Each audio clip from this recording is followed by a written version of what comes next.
In this video, we're going to take a look at a green ink by Akkerman.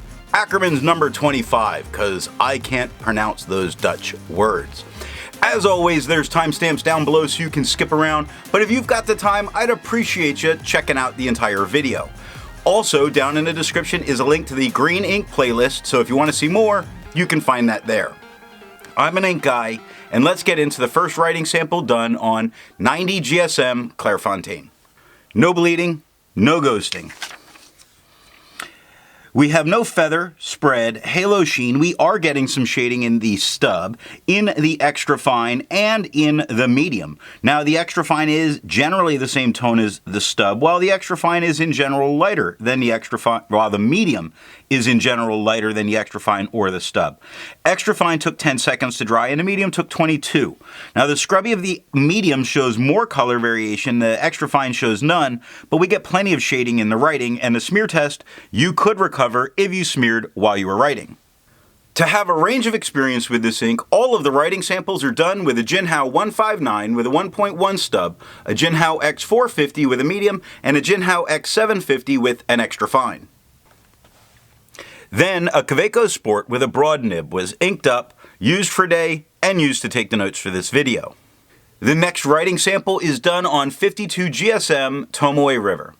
We have no bleeding, some minor ghosting. I don't worry about what happens with the scrubby.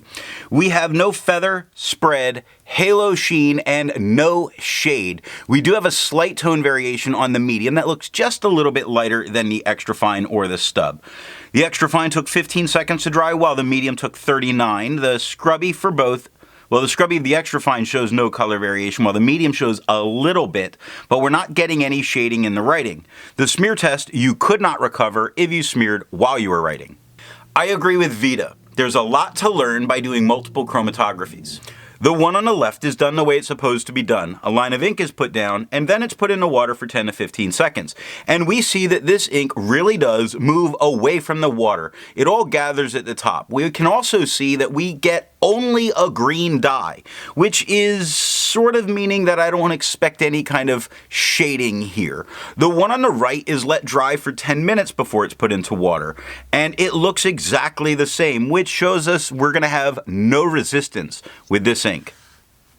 The next writing sample is done on 80 GSM Rhodia dot pad. We have no bleeding, no ghosting, that at the scrubby typically doesn't count. We have no feather, spread, halo sheen. We do get shading in the stub where we see it goes lighter to darker to lighter. We get it in the extra fine where we get quite a bit of shading throughout this writing. Not a ton of it in the medium, but there is a light peppering that does occur. So it's in all of them. The extra fine took 11 seconds to dry, medium took 23. The scrubby for both show good color variation, and despite what I thought looking at the chromatography, because I was wrong, we get nice shading in the writing. The smear test says there's a maybe, but most likely you can't recover if you smear while you're writing. Resistance tests are done to see how this ink can be expected to perform on a page, and more importantly, how hard it is to clean from your pen. The smear is allowed to dry for 3 days before testing it. Looking at the highlighter, it handles itself fairly well. You can read all of the information that's there. There's no major blowout, which I was very surprised about, but I would feel safe using it in a note-taking situation if I needed to go back and highlight. Water is reactivating and lifting most all of this ink off the paper. Pen Flush does everything that water does and nothing more, and the 1/3 bleach solution is completely obliterating it. Now it only took water to get this out of my pen. The next writing sample is done on Moji paper. We have no bleeding. We do have a little bit of ghosting in the medium. We have no feather, spread, halo sheen, a little bit of shading that's going on in the stub. Very little, but there is some there in the extra fine, none in the medium. The extra fine took 8 seconds to dry, while the medium took 11. The scrubby of the extra fine shows some color variation, so does the medium, but the medium didn't show any in the writing. And the smear test, you could recover if you smeared while you were writing. For the inks tested, the average viscosity was 2.5, and the realm of normal was 2.1 to 2.9. Akkerman's number 25 has a viscosity of 1.78, making it a little bit wetter than normal. If you're interested in how the viscosity tests are done, then down in the description is a link to that video.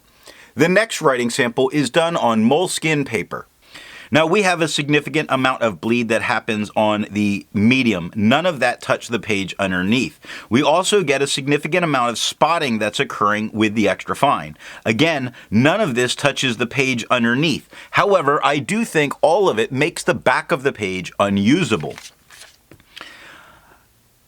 Both the medium and the extra fine have a significant amount of feathering. The feathering that occurs in the medium is much larger and pronounced and distracting than it is in the extra fine.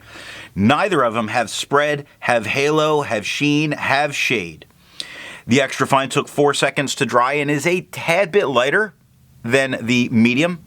The scrubby for the extra fine shows a tiny bit of color variation, but we're not getting any. In the smear test, you probably could recover if you smeared while you were writing.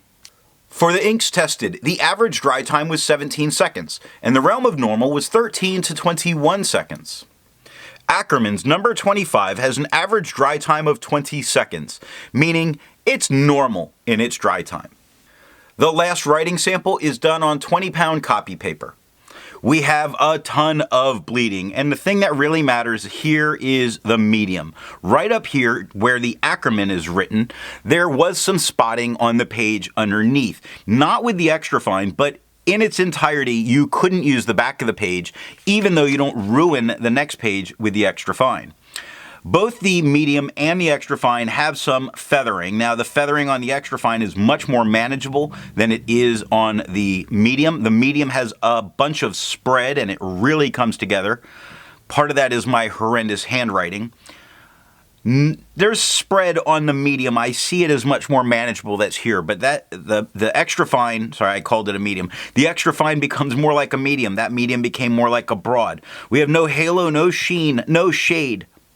The extra fine took 1 second to dry. The scrubby showed no color variation because we got none. And a smear test, you can't smear it, so you don't have to worry about it. Instead of finding inks that look like Akkerman's number 25, I'd prefer to find an ink that complements its color on the page.